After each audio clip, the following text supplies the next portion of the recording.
자비하신 하나님 아버지, 저희 집회를 인도하시고 성령의 들을 길을 열어주셔서 감사합니다.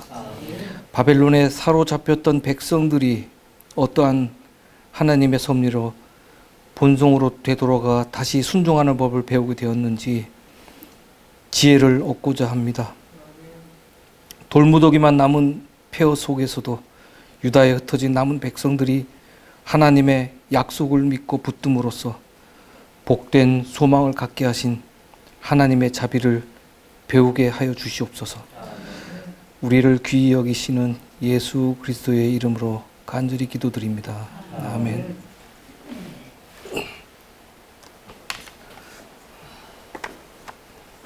자, 이번에는 네 번째 시간입니다. 그 3부에 이어서 다니엘이 70년의 그 포로 생활을 마치고 그 백성들이 귀환을 하게 되는데 그 귀환하는 백성들이 어떻게 바벨론에서 빠져나오는지 그 과정을 다 살펴보도록 하겠습니다. 여기에 4부에서 그 내용들이 다 이제 다뤄지기는 어렵고요. 다음 5부, 6부, 7부에서 그 스룹바벨과 그 에스라, 느헤미야 이런 선지자들을 통해서 예루살렘 성전과 또 예루살렘 성읍이 중건되는 그런 장면을 그때 가서 다루도록 하겠습니다. 하나님께서는 지상 나라들의 이 역사를 왜 보여주시는가, 이 문제에 대해서 명쾌한 해답을 리뷰 앤 헤럴드지는 이렇게 기록하고 있습니다. 한 나라의 번영은 그 국민의 덕성과 지능에 달려 있다. 그 국민의 덕성과 지능이 낮으면 어떻게 돼요? 나라가 존재할 수 없던지 아니면은 나라가 번영을 못하고 계속 테러, 그리고 또 재난, 도둑질, 전쟁 이런 거에 계속 시달릴 수밖에 없는 거예요. 이 국민의 덕성과 지능이 높을수록 나라가 번영하고 안정하게 돼 있습니다. 이런 축복들을 얻기 위해서는 엄격한 절제의 습관이 필요 불가결한 것이다. 고대 왕국들의 역사는 우리들을 위한 경고의 기별들로 가득 차 있다. 이 나라들의 흥망성쇠를 우리는 잘 살펴야 돼요.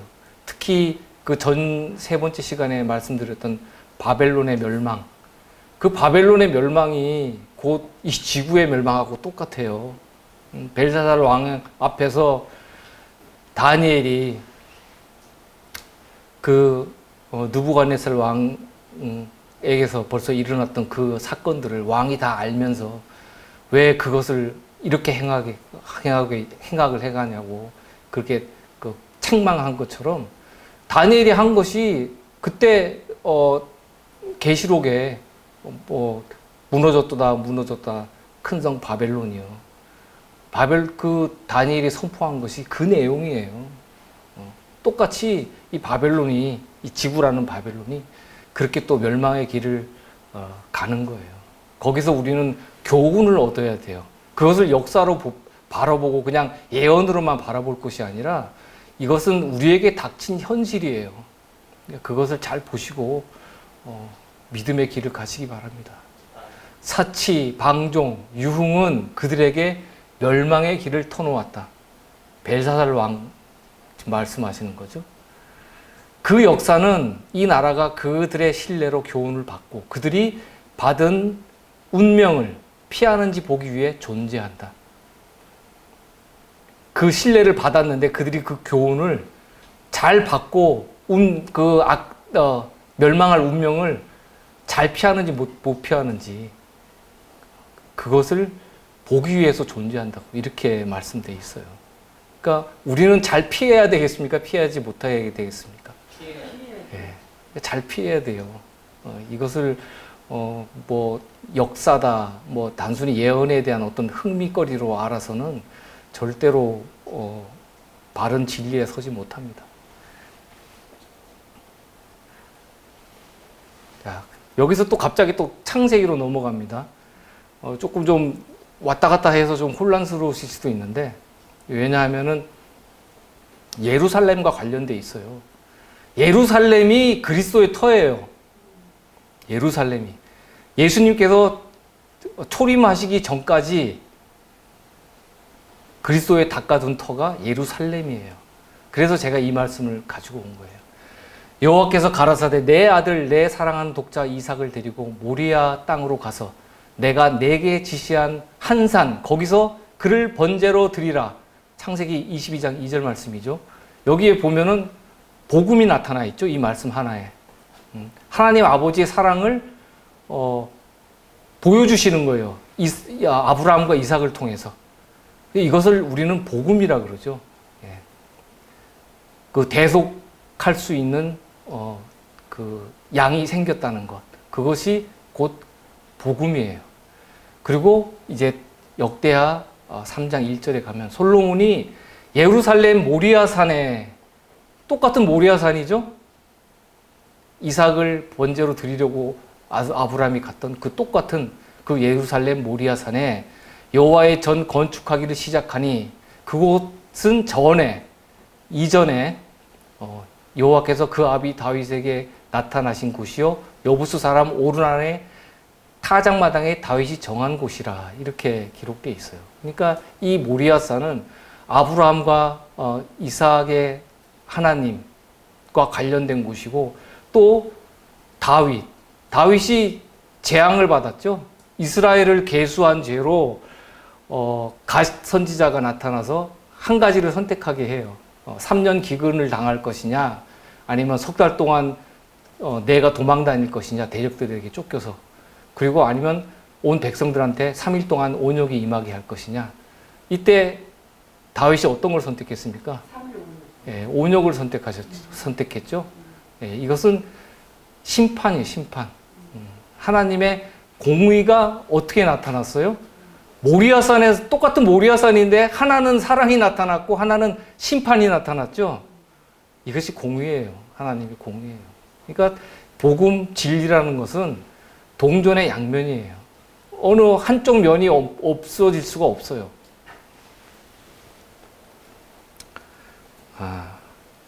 제가 아까 이제 좀 잠깐 말씀드렸는데, 초림 전에는 이 닦아둔 터가 예루살렘이라 그랬죠. 모리아산. 십자가 이후에는 그리스도예요. 예, 그리스도가 하늘 성소로 들어가셨으므로 우리는 하늘 성소를 바라보잖아요. 이 지상은 터가 없어져 버렸으니까. 예, 아브라함이 눈을 들어 살펴본즉 한 수양이 뒤에 있는데 뿔이 수풀에 걸렸는지라. 아브라함이 가서 그 수양을 가져다가 아들을 대신하여 번제로 드렸더라. 창세기 22장 13절이죠. 예, 눈을 들어서 봤어요. 이 부분을 좀 주의를 하시기 바랍니다. 눈을 들어서 봤다고. 예, 수양을 바라봤어요. 멀리 있는 그 수양을 보고, 번제 드릴 제물을 하나님께서 주셨구나. 대속주를 본 거예요. 예, 그리스도를 본 거예요. 자, 아브라함이 그 땅 이름을 여호와 이레라 하였으므로 오늘까지 사람들이 이르기를 여호와의 산에서 준비되리라 하더라. 창세기 22장 14절이에요. 이것은 예언이죠. 예언. 예, 여호와의 산에서 준비되리라. 실제로 모리아산에서 준비가 됐어요, 안 됐어요? 준비가 됐죠. 예수님께서 거기 모리아산에서 바라보면 그 갈바리 산이 있는데 그 눈을 들어 보면 바로 보이는 자리예요. 거기에 예수님의 십자가가 섰잖아요. 그래서 그것을 가리켜서 여호와의 산에서 준비되리라, 이런 예언의 말씀이 기록되어 있는 거예요. 또 모세가 노뱀을 돌아 장대 위에 다니 뱀에 물린 자마다 노뱀을 쳐다본 적 살더라. 민수기 21장 9절에 있는데, 뱀들이 광야 생활을 하는 동안에 한 번도 문 적이 없었어요. 근데 이들이 하나님을 떠났을 때 뱀들이 갑자기 물기 시작했어요. 예. 그래서 그것을 막기 위해서 그리스도를 상징하는 이 노뱀을 장대에 높이 매달아서 사람들로 하면 바라보게 했어요. 본다는 건 중요한 거예요. 바라본다는 건.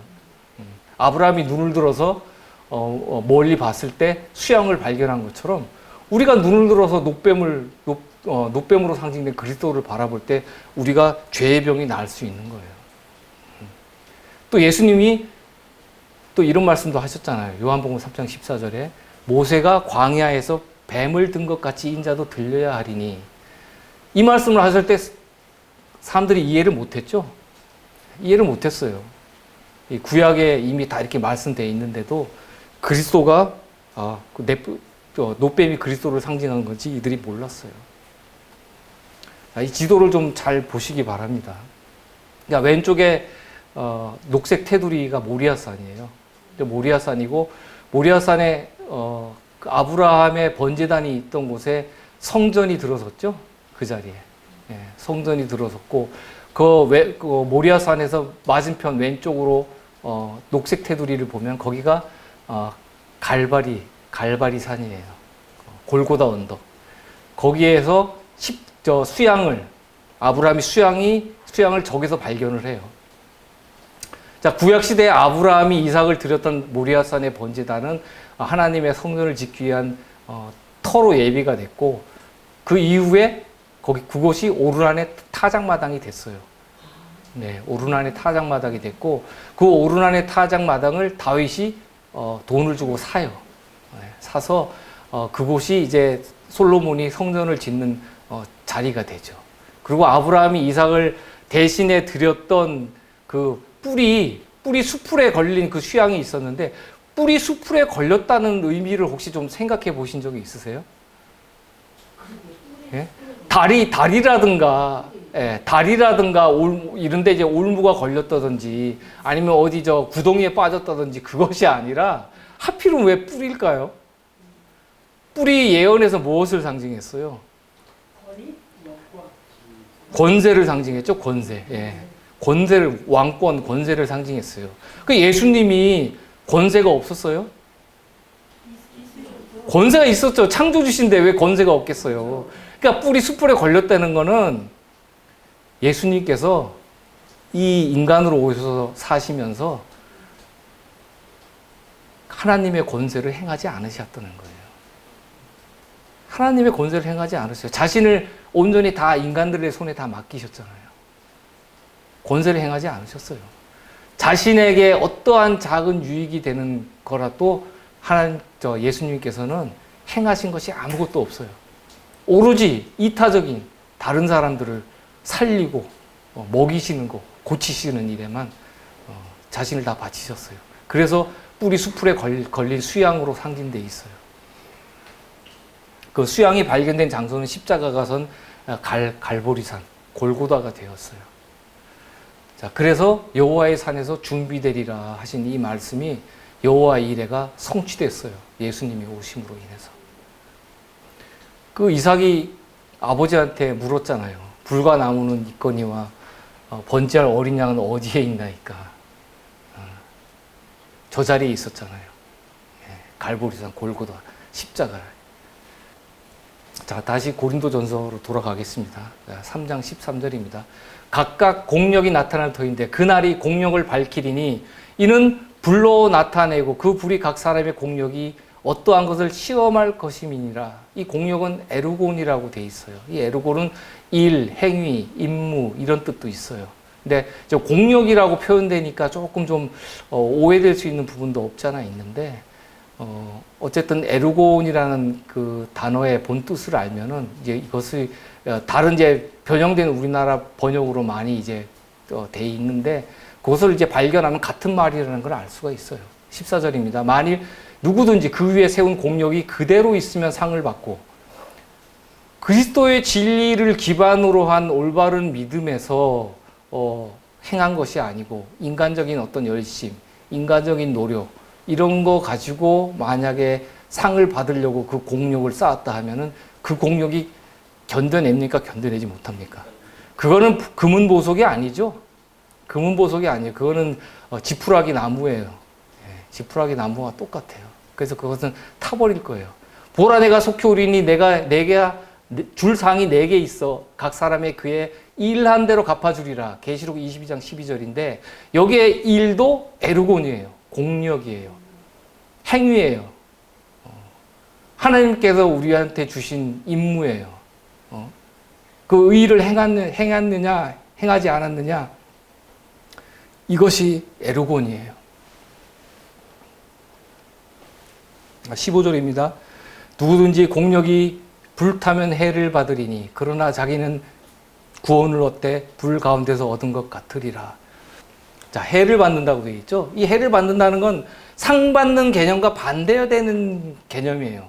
상 받는 거의 반대가 뭐예요? 벌 받는다는 거죠. 해를 입는다는 건 벌 받는 거예요. 근데 벌 받는 거하고 상 받는 거하고 같아요, 달라요?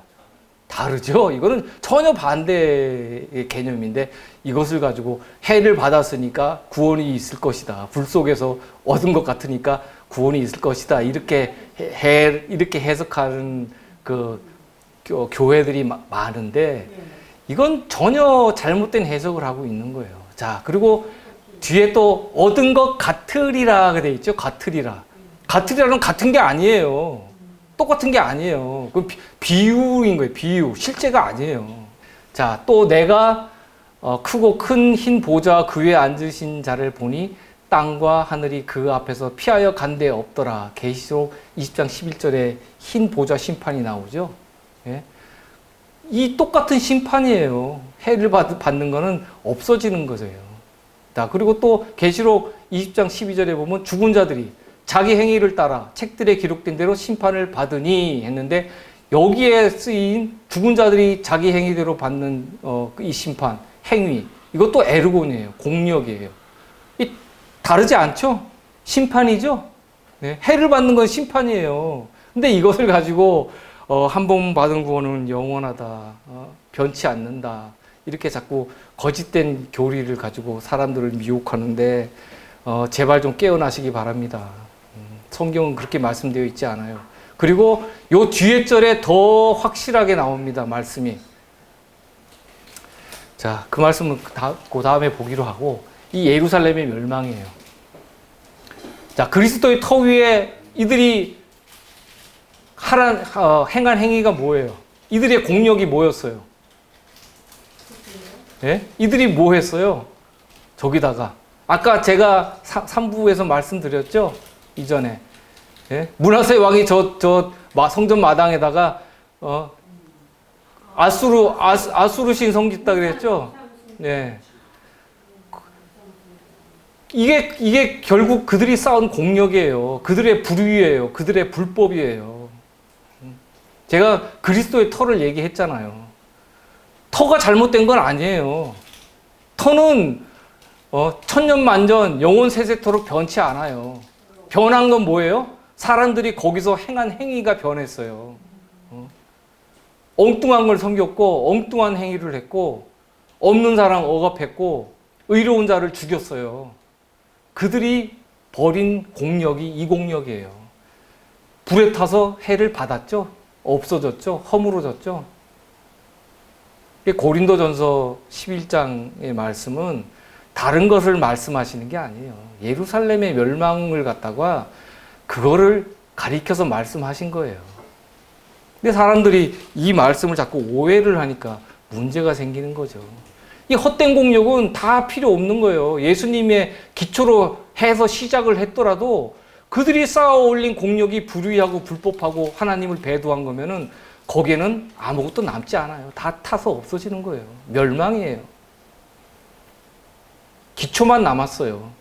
하나님의 기초 진리는 영원 불변이기 때문에.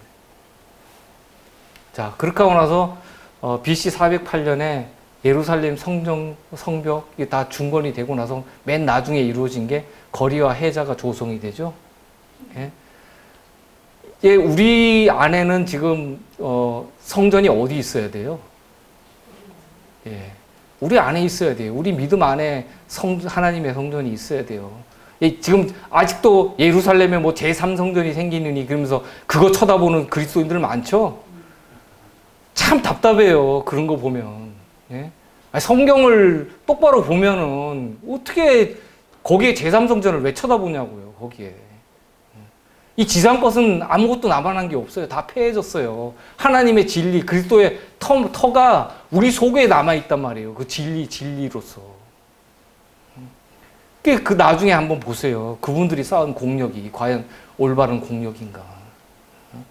왜 자꾸 과거에 있었던 그 예루살렘 허물어 진 성전을 갖다가 다시 지으면서 과거에 조상들이 잘못했던 거를 똑같이 반복하려고 하냐고요. 저 예루살렘 성전을 중건하고 성읍을 중건하면서 하나님께서 이들이 예전에 솔로몬 성전처럼 똑같은 것을 바라보게 하시기 위해서 저 성전을 주셨을까요? 아니에요. 그 초라한 성전을 주시면서 그 나중의 영광, 만국의 보배 그리스도를 보게 하기 위해서 저들에게 초라한 성전을 주신 거예요. 하나님께서 뭐가 부족하셔서 저렇게 저들에게 예루살렘 중건하면서 초라한 저 성전을 허락하셨겠어요. 그거 보고 막 울며 통곡한 사람도 있었죠. 그러니까 연세가 많은 사람들 그 당시에. 근데 이제 터를 놓고 나니까 예전에 예루살렘 그 솔로몬 성전에 있던 그 기초석 놓여있던 자리하고는 비교도 안 될 정도로 너무 초라하고 오그라져 있었거든요. 그러니까 그거 보고 그 사람들은 막 억장이 무너진 거예요. 근데 하나님께서는 그걸 보기 원하시지 않았어요. 그걸 보라고 주신 게 아니에요. 그들에게 믿음의 성전이 필요한 것은 사실이지만 그 성전이 그들 마음속에 생기기를 원하신 거예요. 하나님께서. 자, 좀 더 확실한 말씀으로 가겠습니다. 고린도전서 3장 16절 너희가 하나님의 성전인 것과 무엇이 성전이라고요? 너희가 그냥 우리가 하나님의 성전이에요. 성전. 자, 하나님의 성령이 너희 안에 거하시는 것을 알지 못하느냐. 자, 말씀이 이렇게 돼 있는데도 예루살렘 제3성전 쳐다보고 있을 겁니까? 네? 제발 좀 깨어나시기 바랍니다. 자, 11절에 닦아둔 것, 터는 그리스도인데 16절에 와서 이제 너희가 하나님의 성전이 되죠. 네, 그리스도의 터가 너희 속에, 우리 속에 성전으로 임하게 됐어요. 그리고 17절에 어떻게 돼 있어요? 누구든지 하나님의 성전을 더럽히면 하나님이 그 사람을 멸하시리라. 하나님의 성전은 거룩하니 너희도 그러하니라. 어떻게 된다고요? 해를 받는 사람은 어떻게 되는 거예요? 해를 받는 사람은 공력이 다 타서 없어진 사람이죠. 그러니까 자기 안에 있는 하나님의 성전이 더럽혀졌어요. 자기의 불법과 불의로. 그 사람은 해를 입는다는 것은 벌 받는 거예요. 멸망하는 거예요. 둘째 사망에 들어가는 거예요.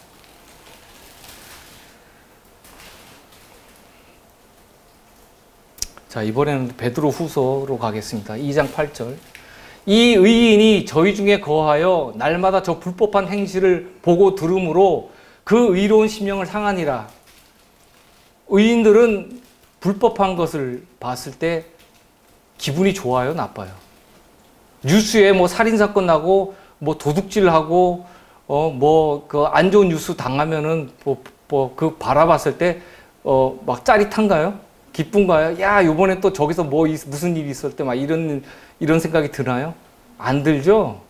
의인들은 그런 거 보면 괴로워요. 괴로워요. 무슨 살인사건 나고 하는데 그게 흥미거리가 아니에요. 참담해요. 노아나 룻이 그것을 봤을 때 어떻겠어요? 마음이 어떻겠어요? 그 의로운 마음이.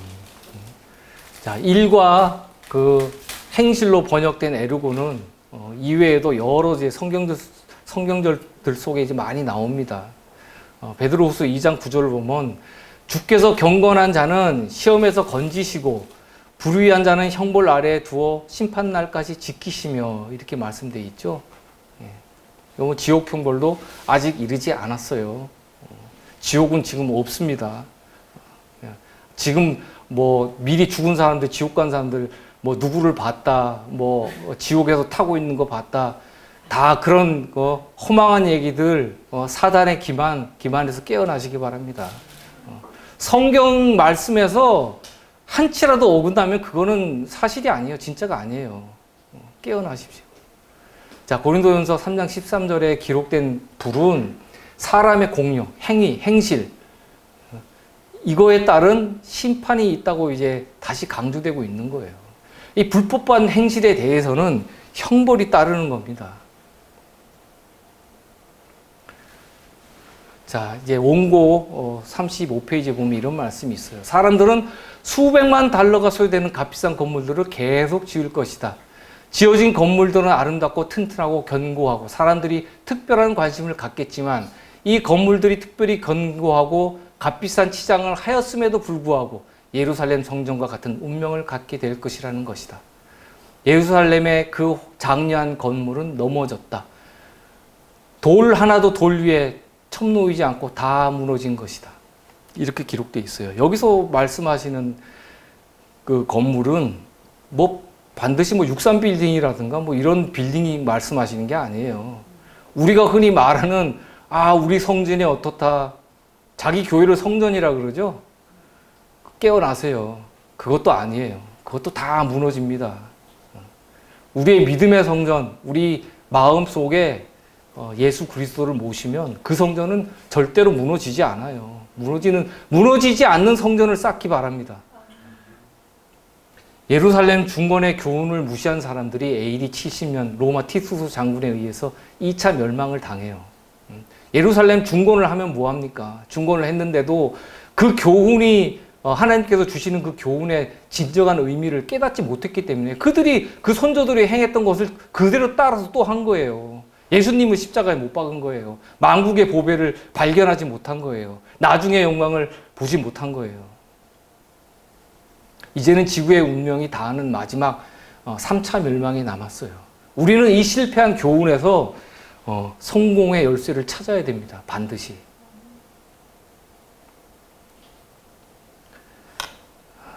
자, 바벨론의 포로로 잡혀간 사람들이 있는데요. 정확하게는 제가 찾아보니까 4번 침공을 당했더라고요.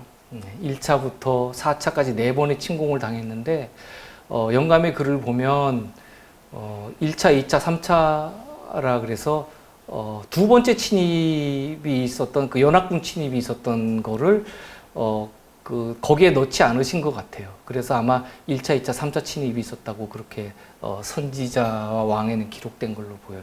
아마도 이 연합군 침입은 그 바벨론이 그 아람과 모압, 암몬 이런 나라들의 압력을 넣어서 예루살렘을 치게끔 압력을 행사해서 한 거기 때문에 아마 거기서 빠진 것 같아요.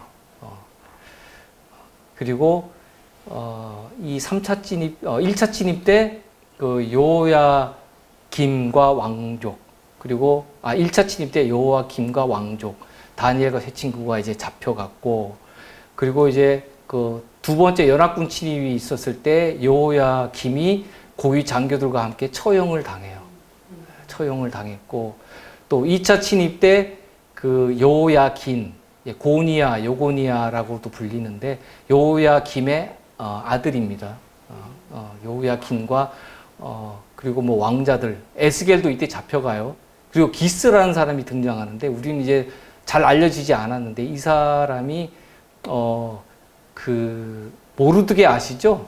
에스더의 양아버지 모르드게의 증조 할아버지예요. 이 기스가 이때 같이 잡혀갑니다. 좀 새롭죠, 이런 거는.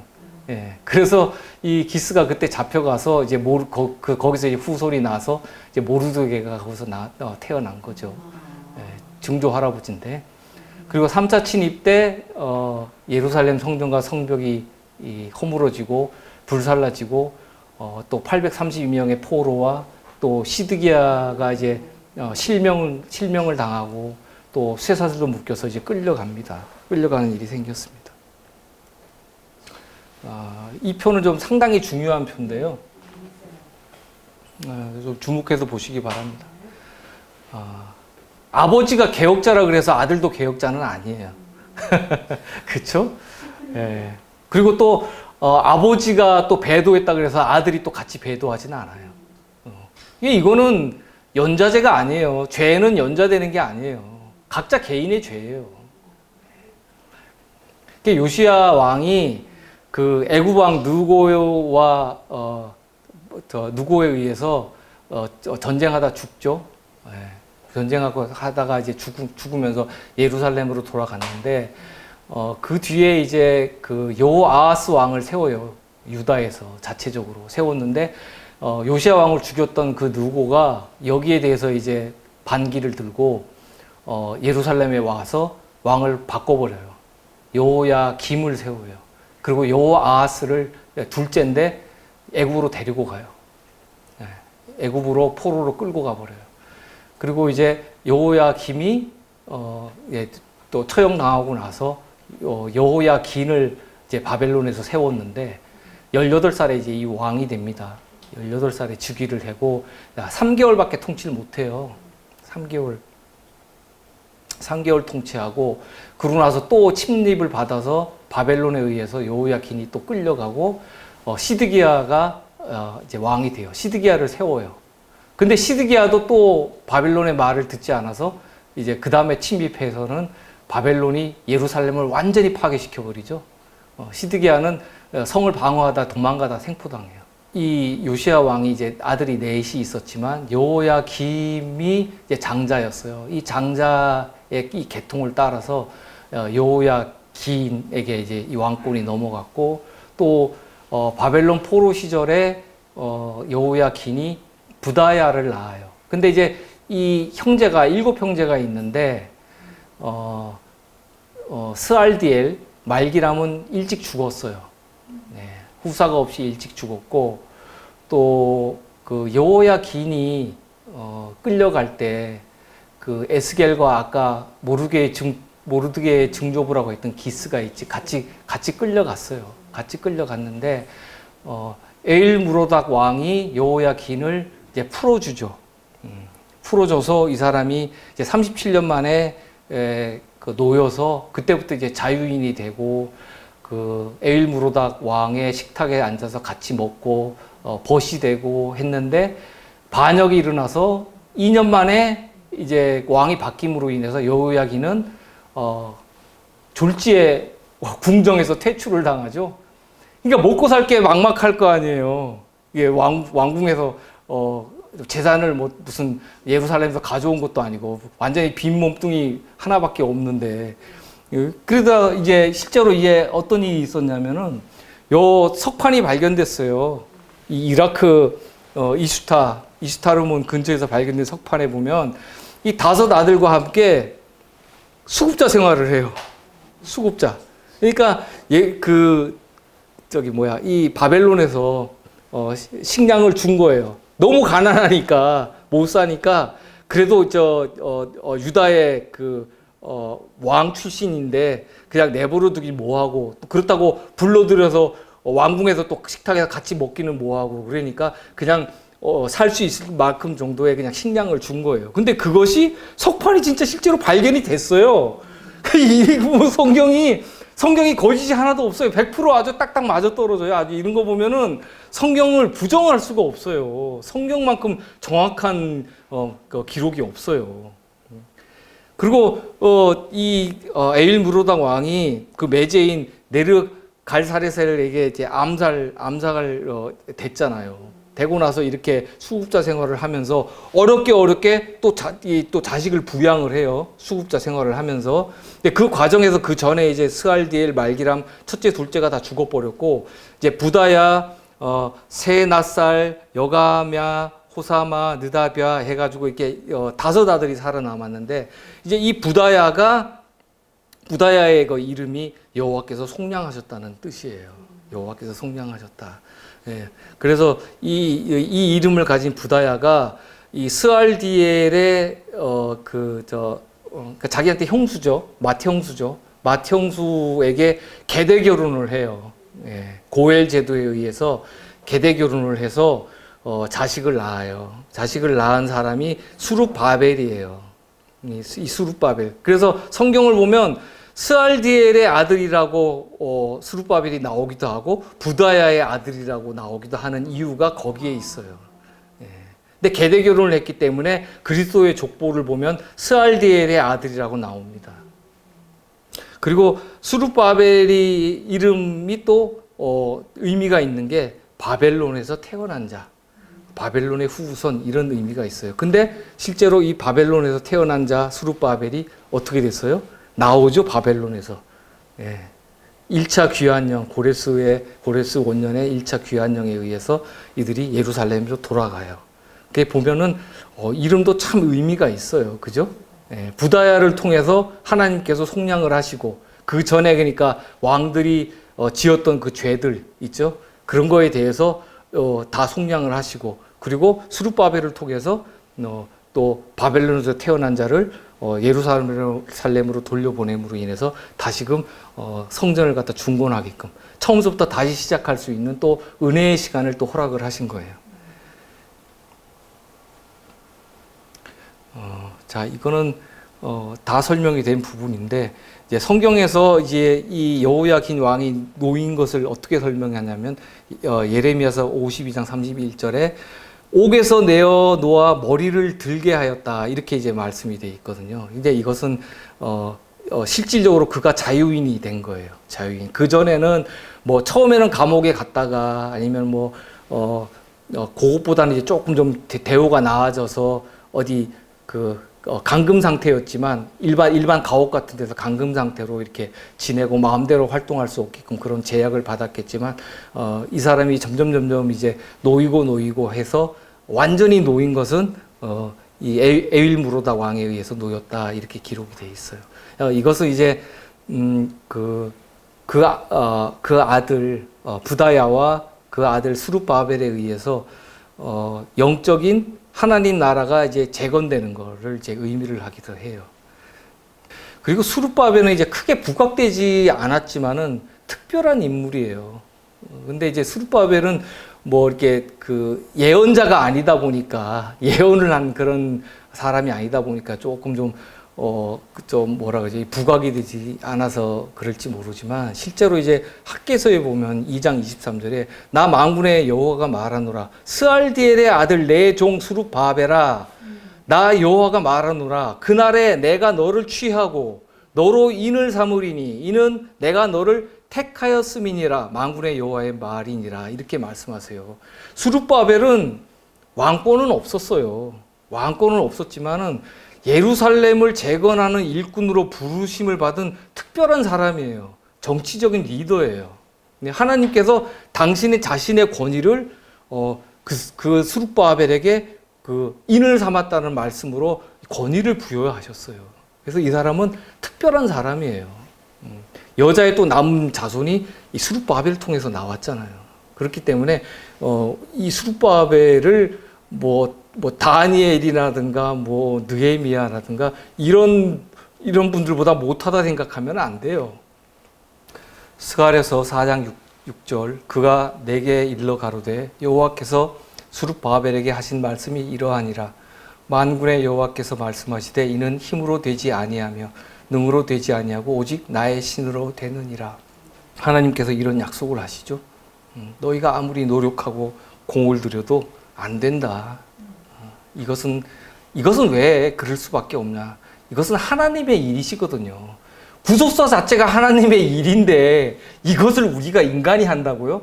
못해요. 그래서 하나님께서 성령 하나님께서 하신다고 이렇게 말씀을 하신 거예요. 그리고 다니엘이 금식과 기도를 했던 이유가 뭐예요? 이 원수들의 반대가 엄청나고 또 성전 중건하는 일이 또 뭐 2번이나 사역이 중단되고 이런 일들을 겪을 것을 알았기 때문에 다니엘은 크게 근심하고 기도를 했던 거예요.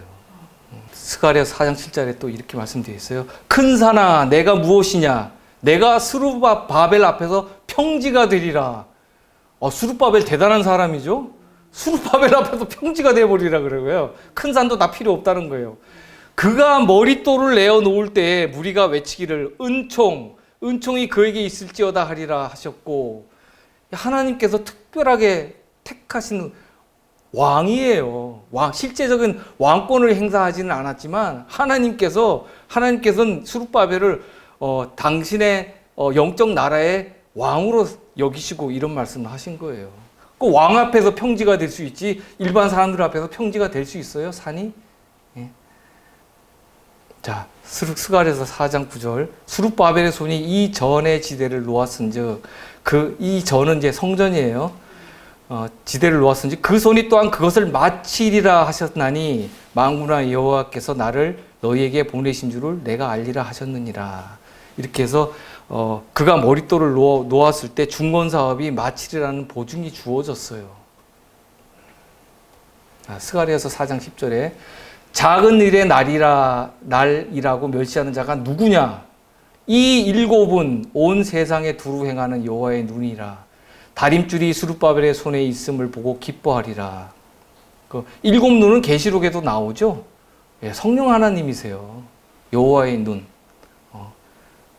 어디든지 다 보고 계시고 어디든지 다 편지하고 계시는 여호와 하나님을 상징하는 일곱 눈이에요. 이 다림줄이 또 나오죠. 다림줄이 스룹바벨의 손에 있음을 보고 기뻐하라. 다림줄이 스룹바벨의 손에 있는데 이걸 보고 우리가 왜 기뻐해야 되죠?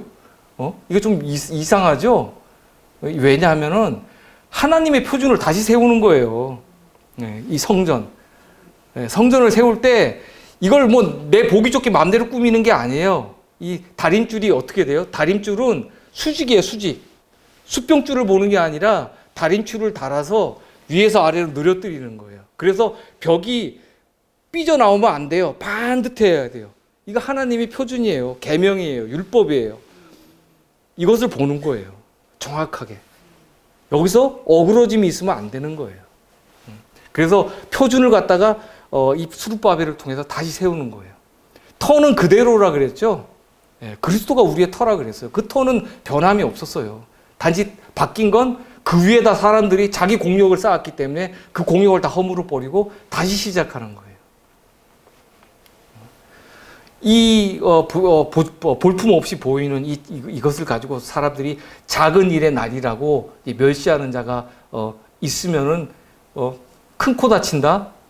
똑바로 봐라. 이렇게 하고 하나님께서 이렇게 말씀하시는 거예요. 그것이 아니다. 그 규모가 자꾸 볼품이 없다 그래서 그것이 하나님의 진리가 삐뚤어지거나 옆으로 가로서거나 하는 일이 아니다. 이것을 갖다가 말씀하고 계시는 거예요. 자, 다림줄도 아까 이제 말씀을 드렸다시피 하나님께서는 스룹바벨을 통해서 과거에 실패했던 하나님의 백성들이 다시 똑바로 설 수 있도록, 이 다림줄은 수직이라고 그랬죠. 수직. 수평이 아니에요. 수직줄이에요. 똑바로 설 수 있도록 의의 기준, 율법을 하나님께서 다시 제시하시는 거예요. 똑바로 서라. 이제 비틀거리지 마라. 한눈 팔지 마라. 자, 아모스서 7장 7절에도 이런 말씀이 있어요. 또 내게 보이신 것이 이러하니라.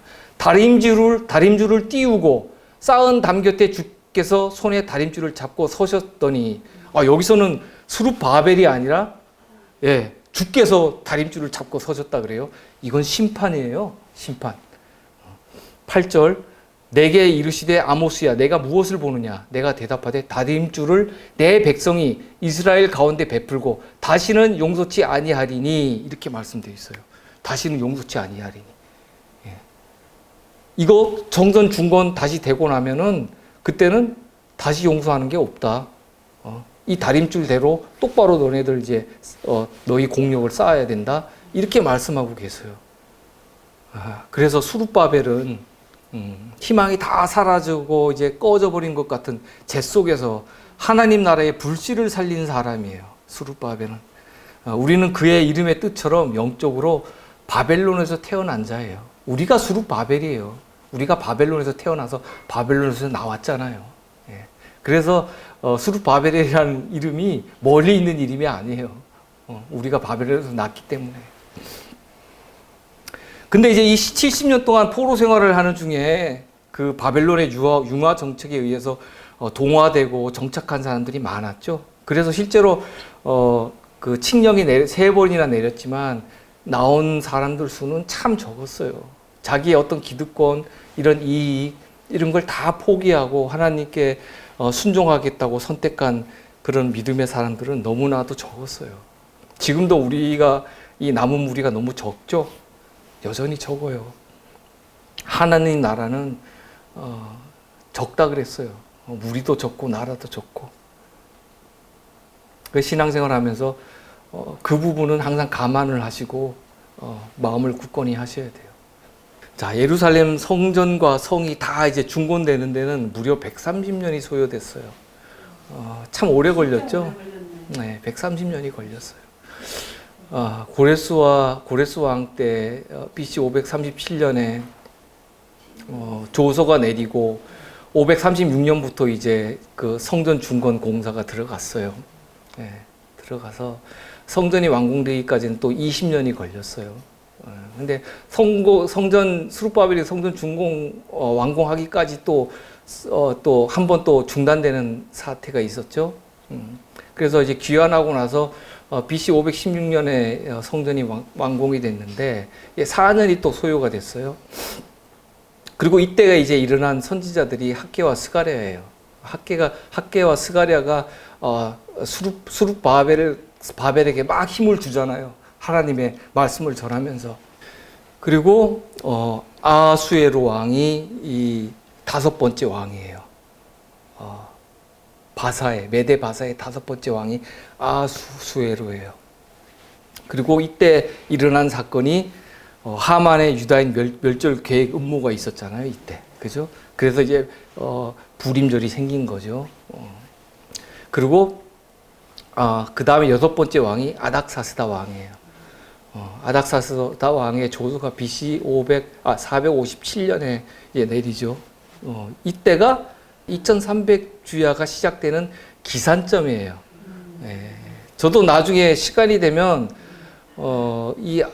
아닥사스다 왕이 내린 조서가 왜 2300주야의 기산점이 되는지에 대해서 좀 다룰 수 있는 시간을 좀 가질 수 있으면 갖도록 하겠습니다. 여러 가지 또 증거들이 있어요. 그리고 또 3차 귀환이 또 있었죠. 3차 귀환 때 이제 느헤미야가 이때 나왔어요. 느헤미야가. 2차 귀환 때 에스라가 나왔고. 그리고 다리오 2세 때 BC 408년에 이제 그 예루살렘 성전은 이미 다 지어졌고 이제 성벽, 성읍, 거리와 해자까지 다 이제 완공된 게 이때예요. 이때가 아닥사스다 왕 조소가 내린 BC 457년부터 408년까지니까 49년이 소요됐어요. 이때까지.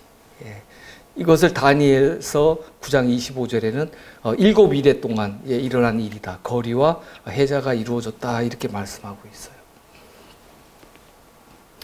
예루살렘 이 귀환령을 이제 보면은 우리가 이제 주목하지 않는 부분들이 많은데 이제 1차 귀환 때 유대인들이 49,697명이 나왔어요. 근데 이제 참 이상한 거는 여기다 무슨 뭐 말 노새 이런 거를 왜 기록을 했을까? 사람이 중요하지. 이렇게 생각할 수 있는데 이것을 잘 들여다보셔야 돼요. 왜 말 노새 약대가 왜 필요한가? 이런 것들이 왜 필요한가 잘 보셔야 돼. 보면은 이 직계 왕족인 스룹바벨은 영적 하나님 나라의 재건을 임무를 띈 사람인데 또 그에 반해서 하나님께 드리는 제사를 복원하는 임무를 가졌던 사람은 대제사장 예수아예요. 여호수아라고 이렇게도 하죠. 예수아였어요. 그래서 이 짐승이 왜 많으냐? 폐허된 지역을 거기 막 무너진 돌들하고 뭐 이렇게 다 잿더미가 되고 했으니까 그것을 치워야 될 거 아니에요. 그것을 사람이 할 수가 없어요. 그거 많은 걸 어떻게 사람이 해요? 인력으로는 불가능한 거예요. 그래서 말과 노새와 약대가 이렇게 많이 필요한 거예요.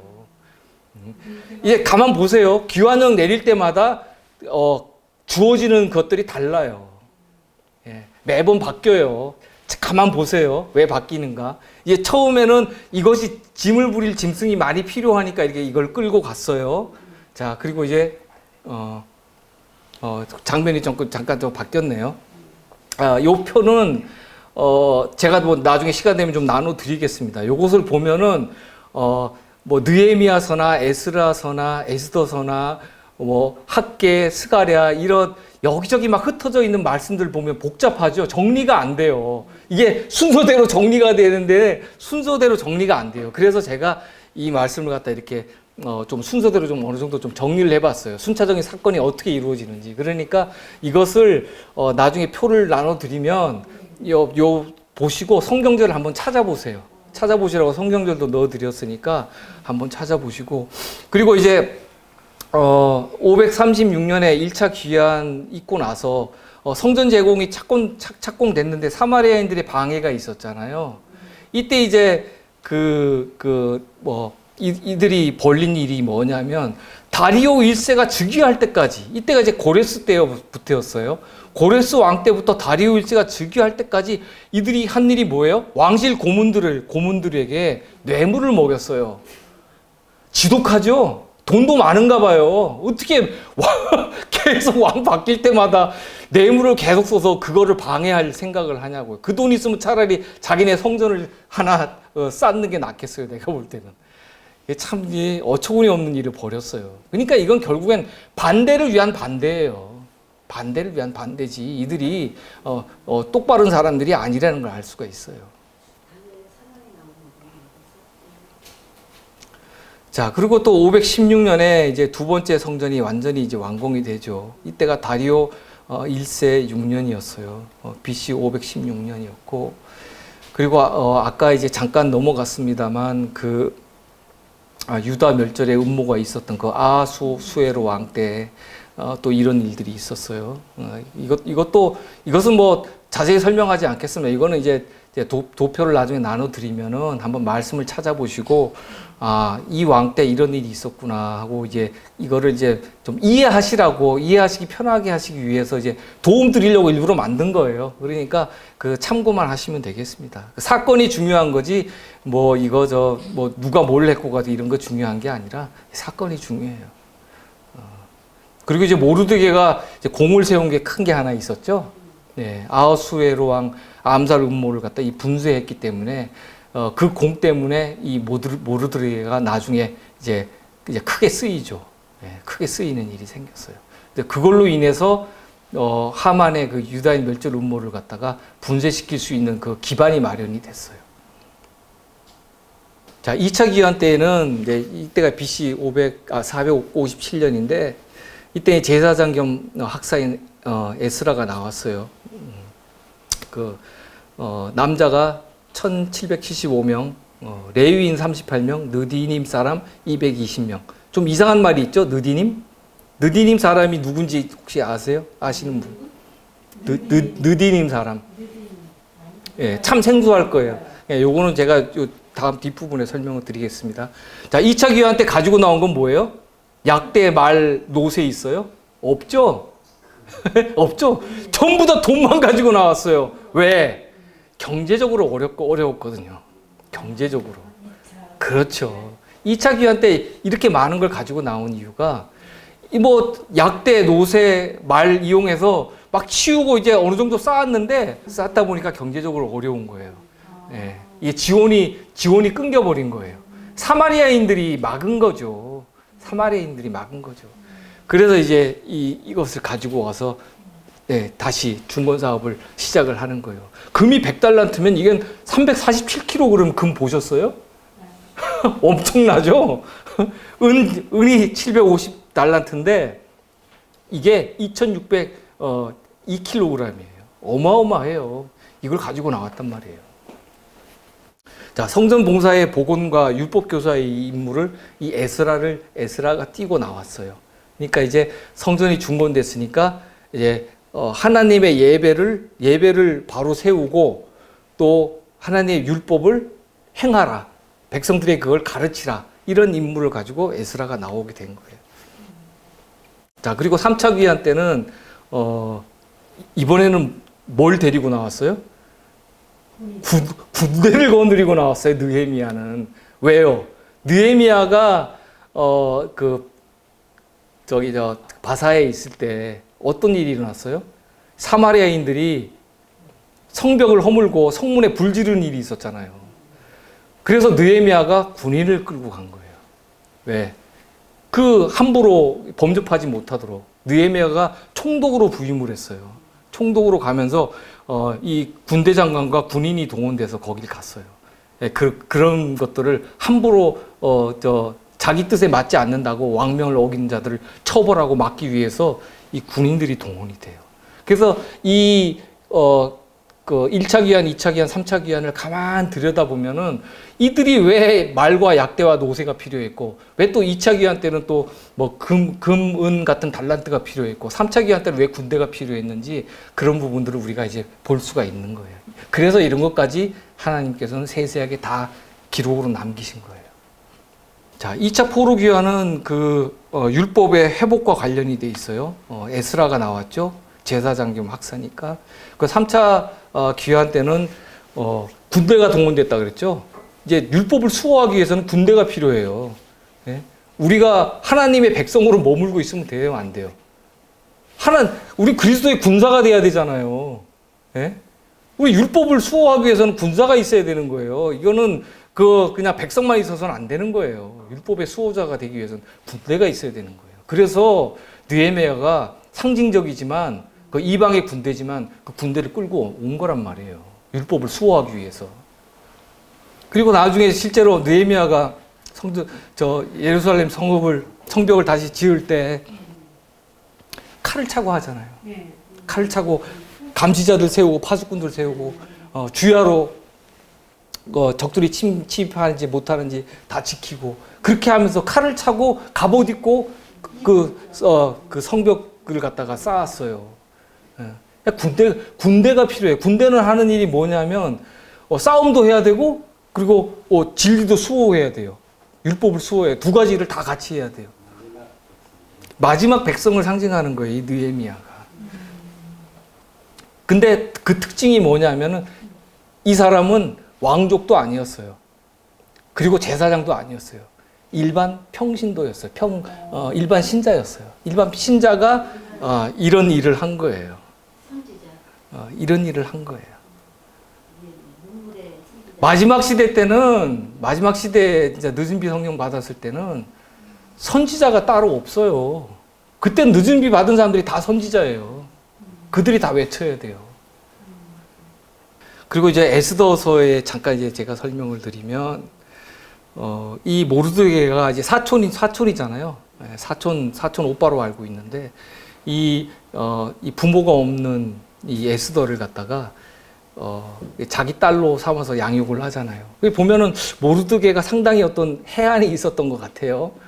에스더가 참 용모도 곱고, 아리따고, 또 이제 품행도 참 단정하고, 이러다 보니까, 모르드게가 진짜 자기 딸로 삼아서 그렇게 잘 키운 거예요, 진짜. 말씀으로 잘 키운 거예요, 말씀으로 안 키웠으면 에스더가 죽으면 죽으리라 하고 나갈 수 있겠어요? 못 나가죠. 자기 왕후 자리 지킬 생각하지 그런 생각할 수 있겠어요? 모르드게가 대단한 사람이에요.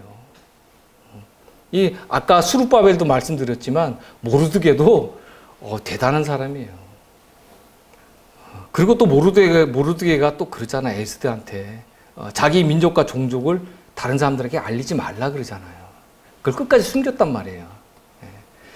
만약에 이것을 드러냈을 때는 바사 사람들, 메대 바사 사람들은 아무리 그래도 그런 배타성이 있거든요.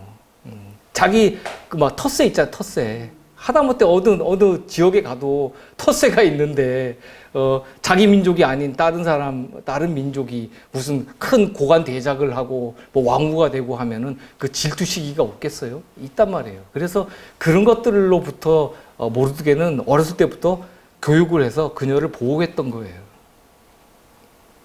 자, 그리고 이제 아까 느디님에 대해서 제가 좀 말씀을 좀 나눠볼게요. 이게 좀 특이해요. 느디님이란 존재는.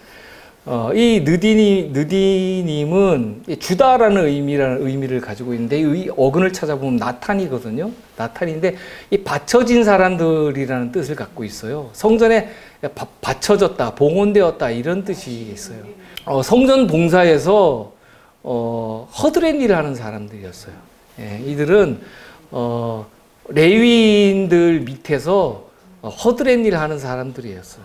예, 그래서 이 다윗과 이스라엘의 방백들은 이 레위인들을 섬길 느디님을 갖다 임명했다고 에스라서 8장 20절은 말씀하고 있어요. 때때로 이들은 이제 전쟁 포로들, 전쟁에서 부리는 무리에서 이제 추가되기도 했는데 유다 땅에 귀환한 느디님 사람들은 35개 가문에 속했어요. 이 에스라서 2장 43절에 보면 35개 가문이 나오는데 이 느디님 사람들을 하나의 가문이라고 설명을 하고 있어요. 실질적으로 이들이 같은 혈통은 아니에요. 다 섞였어요. 다 섞였지만은 이들을 갖다 하나의 가문이라고 인정을 해줬어요. 예. 그 이들이 어떻게 보면은 이제 그 사회적 지위가 상당히 낮은 사람들로 이렇게 보여질 수도 있는데 실질적으로 이들은 사회적 지위가 낮은 사람들이 아니에요. 예, 예, 처음에는 무슨 어떤 종교적인 그 노역에 받쳐졌다 그랬고, 뭐 모세 시대도 이 사람들이 이제 있었어요. 성소에서 레위인들을 도와서 일하는 사람들이 그때도 있었어요. 그리고 여호수아 시대 때도 있었고, 예, 그 여호수아 시대 때 같은 경우에는 기브온 사람들이 그 이스라엘 민족을 속였잖아요. 예, 우리는 먼 원방에서 온 사람들이라고 속였잖아요. 근데 거기에 대한 대가로 이제 여호수아가 그들을 죽이지 않고, 예, 그들로 하여금 나무 패며 물 깃는 자로 삼았다 하고 여호수아 9장 3절에서 27절까지 이런 말씀이 기록되어 있어요. 이들이 느디님 사람들이에요. 그러니까 결국에는 혈통적으로는 아무 관련 없는 사람들이에요. 이방인들이 더 많아요. 그런데 이방인들이 하나님 성전에서 최가까이에서 섬길 수 있는 특권을 가진 사람들이에요. 이들은. 그러니까 하나님께서는 이스라엘 역사를 통해서 그들에게만 역사하시고 그들만 편애하신 것처럼 보이려나 몰라도 실질적으로 들여다보면은 아니에요. 이방 사람들 노예로 잡아다가 성전 노역시키면서 그들이 하나님의 율법을 배우고 하면서 그들이 성화됐어요. 하나님을 믿는 사람들이 된 거예요. 하나님 백성이 된 거예요. 그래서 절대로 구약 시대라 그래갖고 그리스도 오시기 이전 사람들은 하나님의 율법을 몰랐다, 여호와 하나님은 몰랐다, 그렇지 않아요. 하나님은 가까이서 섬기게끔 다른 방법으로 느디님 사람이라는 것을 또 한 가문을 또 만들어서 그들로 하여금 성전에서 당신께 봉사하게끔 그런 또 특권을 주셨잖아요. 이방인들은 전혀 버려진 사람들이 아니에요. 예, 똑같이 이스라엘 사람들처럼 똑같이 하나님을 섬기는 특권을 가졌던 사람들이다. 그렇게 보시면 되겠어요. 저는 이거 찾으면서 깜짝 놀랐어요. 그래서 이 하나님께서는 구약시대 때도 이렇게 성전에서 봉사하면 최측근 아니에요. 하나님 옆에서 그만한 특권이 어디 있어요. 대부분 백성들이 다 예루살렘 성 밖에 사는 백성들도 있는데 성 안에 살아도 성전에 못 들어가는데 그 성전에서 하나님을 그렇게 가까이서 섬길 수 있는 특권을 가졌다는 게 이게 얼마나 대단한 특권이에요. 그것을 이방인들에게도 허용하셨다. 놀라운 거예요. 하나님의 사랑이. 자, 그때와 같이 현 시대에도 하나님께서 간합하시는 백성들이 바벨론 교회 안에 존재하고 있습니다. 그러니까 바벨론 교회에서 이제 무너졌다 할 때 나오는 백성이 있다고 하신 게 이것 때문에 그런 거예요. 하나님 백성이 있어요. 예루살렘으로 그러니까 진리의 땅으로 돌아갈 기회는 확실히 보장이 되었죠. 그런데 기회는 몇 번이었어요? 조소가 딱 3번밖에 없었어요. 조소가 딱 세 번이 있었어요. 기회가. 돌아갈 수 있는 기회가. 딱 3번이 있었는데, 이 기회 3번을 놓치면 어떡할까요? 하나님께서는 참 3세번을 좋아하시는 것 같아요. 삼위 하나님이라 그러신지 몰라도, 그래서 기회를 주셔도 항상 3번을 주시는 것 같아요. 그래서 기환의 자유가 항시 보장된 것은 아니었어요. 그리고 아수르에서 북방 이스라엘이 아수르에 의해서 멸망당하면서 잡혀간 포로들은 훨씬 더 많았어요. 왜냐하면은 남방 유다는 2개 지파밖에 없어요. 그죠? 베냐민과 유다 지파 2밖에 없었죠. 그리고 레위 지파도 있었지만 레위 지파는 극소수였어요. 극소수였고 아수르의 사네립 왕의 그 기록에 보면 유다를 자기가 침공해서 끌고 간 유다 포로가 무려 20만 명이라고 자랑을 하거든요. 그렇다면 북방 이스라엘은 10개 지파인데, 그죠? 10개 지파인데, 거기서 한 지파당 10만씩만 해도 어떻게 해요? 100만이에요. 산술적으로 120만이라는 숫자가 나온단 말이에요. 아수르에 아수르, 바벨론, 메데 바사에 머물던 이스라엘 민족이 120만이란 말이에요. 최소한 120만. 근데도 나온 인원이 어떻게 돼요? 5만 명이 안 돼요. 나중에 개수를 했을 때 5만 명이 안 됐단 말이에요. 그렇게 인원이 적었어요. 그러니까 지금 시대 때도 마찬가지예요. 똑같아요. 바벨론에서 나오지 않으면은 멸망이에요. 진리를 보고 듣고 하면서도 행동하지 않는 자는 멸망이에요. 그래서 항상 하나님께서 은혜의 시간을 베푸시고 기회를 주실 때 그때 순종하고 움직여야 됩니다. 집과 토지를 얻은 많은 사람들은 자신의 재산을 희생할 마음이 없었어요. 그때와 지금 똑같죠? 예. 이것이 진리다. 이렇게 따라가는 게 맞는데, 근데 내 생활이 더 좋아요. 이 세상의 쾌락이 더 좋아요. 돈벌이가 더 좋아요. 그래서 그걸 놓지를 못해요. 바사의 성읍들에 남아있는 것을 이들은 아주 만족스럽게 여겼어요. 만일 그들이 안일한 신앙을 가진 채 믿음으로 전진하는 사람들과 운명을 같이 하게 되면 이들이 오히려 믿음으로 전진하는 사람들을 방해하는 방해꾼들이 되는 거예요. 예. 자, 여기서 이제 한 가지 놀라운 사실이 뭐냐면 에스라 8장 15절에 보면 이런 내용이 나와요. 유다 땅에 이제 귀환하기 위해 아하와 강가 장막에 사람들이 이제 모이라 해갖고 이제 모이라 그랬는데 레위 자손이 하나도 없어요. 한 명도 없어. 예? 이것은 이제 에스라가 나올 때예요. 에스라가 자기 혼자만이에요. 에스라 자기 혼자만 레위인이고 아무도 없어요. 레위 자손이. 기가 막히죠? 어떻게 이럴 수가 있어요? 율법의 전파자고 수호자라고 하는 사람들이 한 명도 안 모였어요. 이 강가에. 예? 성전이 중건되면 참된 예배를 드리고 율법을 가르쳐야 되는데 이 구별된 이 사람들이 다 뒤로 뺀 거예요. 뒷공문이 뺀 거예요. 못 들은 척하고. 기가 막히죠? 그래서 이 포로 기간 중에 레위인들에게는 많은 특권이 허락됐어요. 왜 이들이 이렇게 비겁한 자들이 됐냐. 바벨론 바사 시대에 들어서면서 이들이 그 사람들과 동화되기도 했고 또 거기서 또 그들이 기득권 세력이 된 거예요. 기득권 세력이. 왜? 아하수에로 왕 때 유다인들이 그때 이제 크게 이제 승리하면서 그들이 무시할 수 없는 세력이 됐잖아요. 그때 유다인들이 무시할 수 없는 세력이 됐어요. 모르드게가 이제 그 아하수르의 왕의 두 번째 권력자로 이제 섰는데 누가 그들을 건드리겠어요? 그들이 거기서 기득권 세력으로 성장하면서 그들이 그걸 버리고 나오지 않은 거예요. 그 승리에 그들은 도취해 있는 거예요. 불임절에 취해 있는 거예요. 못 나온 거예요. 그래서 거기에 붙들려서 거기에 마음대로 자기 회당을 지을 수 있었고 자기 마음대로 전도할 수 있었고 율법 선포할 수 있고 다 할 수 있었어요. 그게 다 되다 보니까 이 사람들이 굳이 우리가 예루살렘까지 갈 필요가 있어? 이런 생각이 든 거예요. 이런 아니랄 생각이 든 거예요. 뭐하고 똑같아요? 현재 라오디게아 시대 교회가 똑같은 거예요. 못 나와요.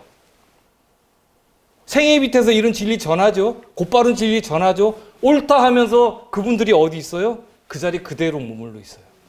라오디게아 교회에 머물러 있어요.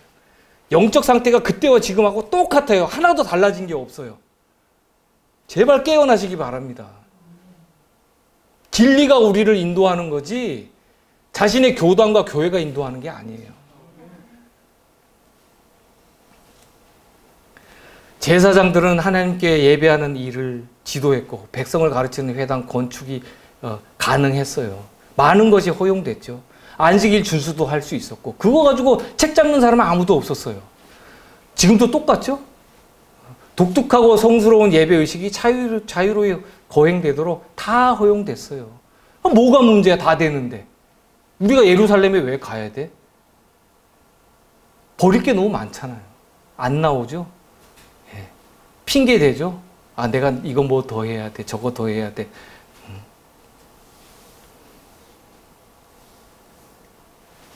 자, 그들은 어떤 사람들이었냐면은 이 하만 있죠. 하만이 어떤 사람이었냐면 아멜렉 왕 있죠.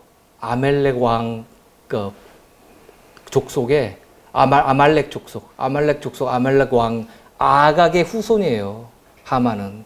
근데 그 사무엘이 그 아말렉 족속을 다 쳐서 멸하라 그랬잖아요. 근데 사울이 어떻게 했어요? 사울이 그들이 떨어뜨리고 놓고 간 그 보화, 그거 죽는데 정신이 팔렸죠? 그들을 멸하지 않았어요. 그 사무엘이 와서 그걸 꾸짖죠. 크게 꾸짖죠. 왜 하나님의 명령을 거스르냐고. 꾸짖고 나서 어떻게 해요? 또 다시 공격해가지고 아각을 잡아옵니다. 잡아와서 사무엘이 그래요. 사무엘이 그 자리에서 처형을 시켜요. 그때 이 자손들 중에 하만이 그 자손 중에 있었어요. 이 아각이에요. 이 아말렉의 왕 아각이 아각의 후손 그 하만이 여기서 나왔기 때문에 앙심을 품고 있었어요. 유다 민족에 대해서, 이스라엘 민족에 대해서 아주 악한 마음을 갖고 있어요. 그렇죠. 하만이 아하수에로 왕 다음으로 두 번째 그 권력자가 됐는데 모르드게가 자기한테 절하지 않았어요. 절하지 않았어요. 거기에 대해서 앙심을 품어요. 처음에는 모르드게만 제거하려고 했는데 그 패당들이 뭐라 그래요? 그렇게 할 것이 아니라 저 민족들은 어차피 우리 말을 듣지 않을 거다. 다 똑같은 한 통속이다. 절하지 않을 거니까 다 멸해서 없애야 된다. 그래서 이들이 계획을 세운 게 유다 민족을 다 족속을 다 멸하려고 나를 잡은 거예요. 원한 관계가 있었단 말이에요. 처음부터 단순히 절하지 않는 문제가 아니었어요. 예, 그렇죠. 그 자기 조상 때 있었던 일에 대해서 억하심정이 있었던 거예요. 거기에 대해서 앙심을 품고 있었는데 좋은 빌미거리가 생긴 거죠. 절하지 않으니까. 자, 에스더와 모르드게의 어려운 시기 동안에 겪은 경험과 함께 스가랴 선지자를 통해 메데바사에 있는 유대인들은 고국으로 돌아가라는 분명한 경고를 받았었어요. 그들이 이교의 가마 가운데서 더 오래 거하기에는 위험한 때가 이르러 왔어요. 그래서 그 다음에 나왔던 것이 아닥사스다 왕의 조서예요. 그죠? 그 유다 민족 그 멸절하려는 음모에서 이들이 승리하고 이기고 나서 그 다음에 왕이 바뀌고 아닥사스다 왕이 되고 나서 이제 그 2차 귀환, 3차 귀환이 이래서 나온 거예요. 그때 승리에 취해서 못 나온 사람들은 다 버림받은 사람들이에요. 하나님의 율법 명령대로 행하지 않았기 때문에 그들은 결국에는 멸망의 길을 걸을 수밖에 없어요. 결국에는 어떻게 돼요? 그들이 전부 다 이방인화 되잖아요. 그죠? 지금 뭐 어디 그 요셉 족속 있어요? 요셉 지파 있어요? 레위 지파 있어요? 없어요. 아무것도 없어요. 남은 게 하나도 없어요. 2차 중건해도 AD 70년에 멸망하면서 다 없어졌잖아요. 영적 이스라엘 시대예요. 제3성전 보지 마십시오, 제발. 자, 지금도 우리는 에스라가 호소하는 글이 유효한 시대에 살고 있어요. 에스라가 그때 이제 강가에 모이라 해서 이제 모이지 않았는데 모이지 않고 나서 에스라가 사람들을 다시 보내요. 보내서 다시 이제 오라 해서 불러요. 그래서 이제 모인 사람들이 제사장이 약 40명이에요. 40명밖에 안 왔어요. 레위인 사람들 약 40명밖에 안 왔어요. 참 서글프죠? 율법의 전파자요 수호자라고 했던 사람들이 40명밖에 안 왔어요. 자, 그리고 또 느디님 사람들이 220명이 왔어요. 느디님 사람들. 느디님 사람들도 이것보다 훨씬 많았겠죠? 예, 이들도 기별을 듣고 에스라의 부름에 모여서 온 사람들이 있었어요. 지금도 여전히 에스라가 호소하는 하나님을 통해서 에스라를 통해서 하나님께서 호소하시는 이 말씀이 유효한 시대에 우리가 살고 있다는 사실을 우리는 절대 잊어서는 안 됩니다. 자, 이 세상 역사의 마지막 시대에 이루어져야 할 영적 회복 사업이 있어요.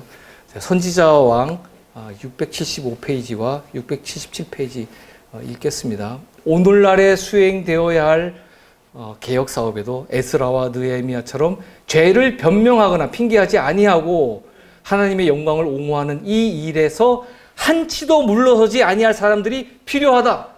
이렇게 말씀되어 있어요. 이 사업에 중요한 책임을 진 사람들은 악을 행하는 것을 보고 잠잠하지 않을 것이며 거짓된 사랑의 가면으로 죄악을 가리지도 않을 것이다.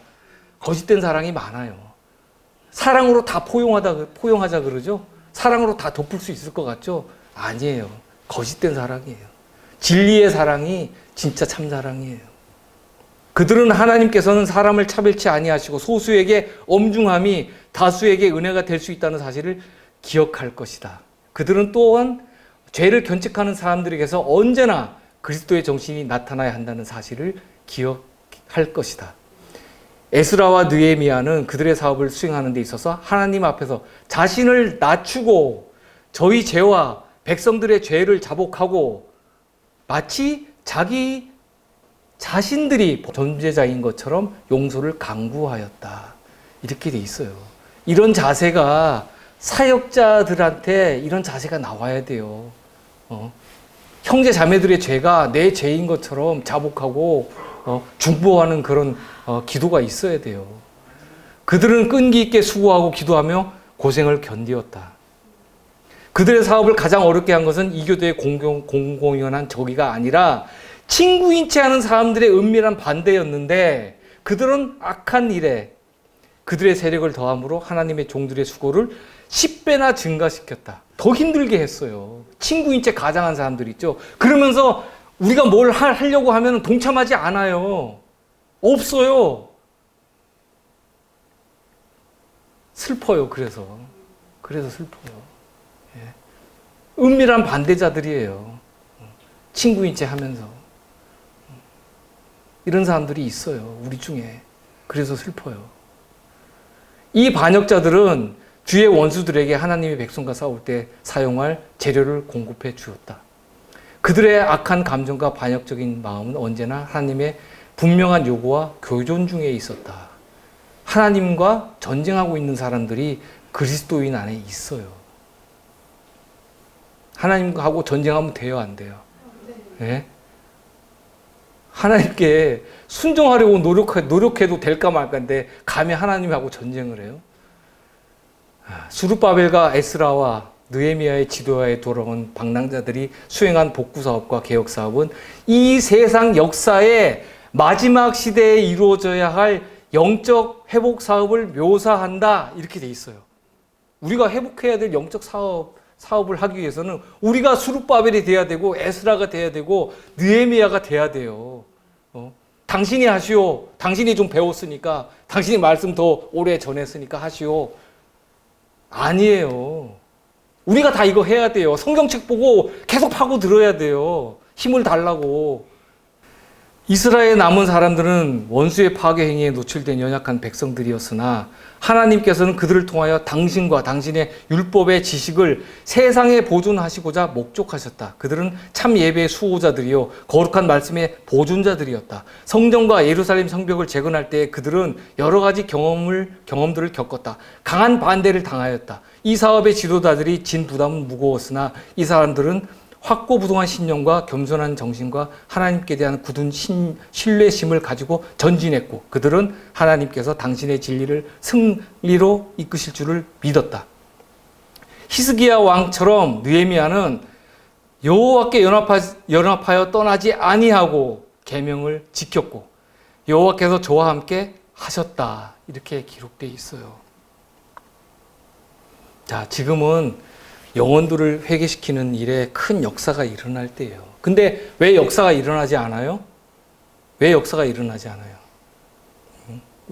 우리가 벌써 말씀으로 충만해서 우리가 크게 외치고 나갔다면은 역사가 일어났을 거고 거기에 대한 엄청난 반대가 일어났을 거예요. 강하게. 근데 우리에 대해서 강하게 일어난 반대가 지금 있어요? 없어요?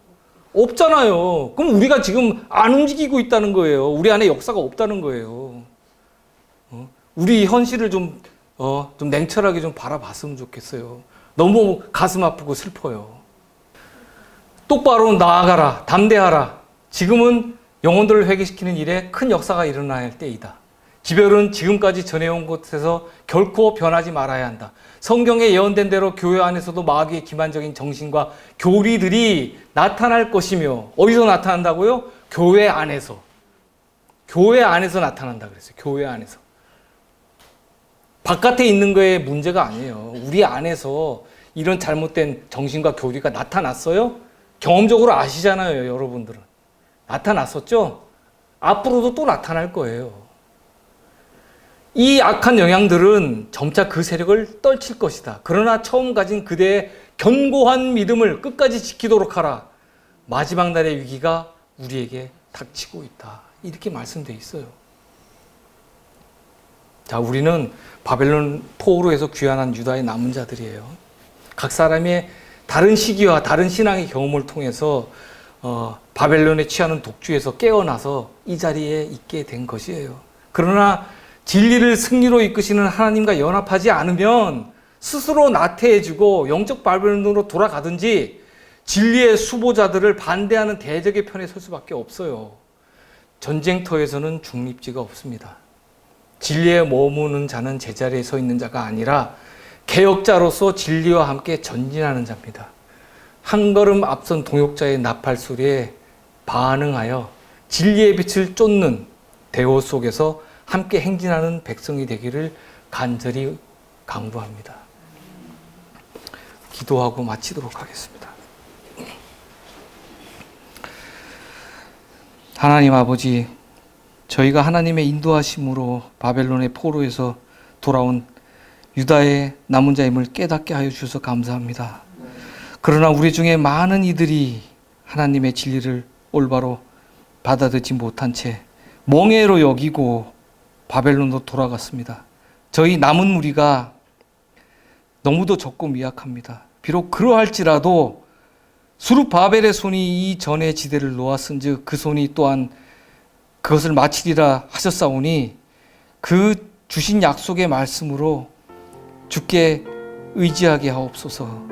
주께서 저희를 들어 쓰실 수 있도록 깎으시고 다듬어 주시옵소서. 우리를 구원하신 예수 그리스도의 귀하신 이름 의지하여 간절히 기도드립니다. 아멘.